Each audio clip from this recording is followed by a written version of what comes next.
नमस्कार. मी वैशाली घांगरेकर.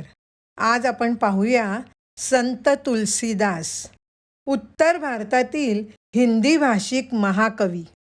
रामचरितमानस या अद्वितीय ग्रंथाचा कर्ता, एक श्रेष्ठ रामभक्त आणि महान संत. याच्या नावावर विपुल ग्रंथरचना आहे. यापैकी रामचरितमानस हा याचा सर्वश्रेष्ठ ग्रंथ आहे. काव्य, भक्ती आणि तत्वज्ञान यांचा त्रिवेणी संगम या ग्रंथात आहे. श्रीरामचंद्रांचा गौरव गाणारी ही अलौकिक कथा याने अवधी भाषेतील महाकाव्यात शब्दबद्ध केली आहे. काव्यलक्षणे, काव्यकला, रसकल्लोळ, रसपरिपोष, अलंकार या सर्व दृष्टीने ही एक श्रेष्ठ कलाकृती आहे. रामचरितमानसाचे स्थान केवळ हिंदी वाङ्मयातच नव्हे तर विश्व वाङ्मयात अजोड आणि एकमेवाद्वितीय आहे.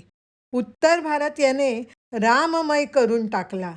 या ग्रंथाचे विशेष म्हणजे राजप्रासाद तुल्य बंगल्यापासून सामान्य झोपडीपर्यंत, रावापासून रंकामपर्यंत सर्वत्र हा ग्रंथ शतकानुशतके अत्यंत श्रद्धेने वाचला जात आहे.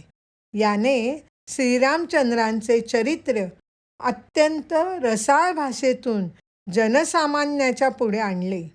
भक्तीचा शुद्ध मार्ग दाखवला.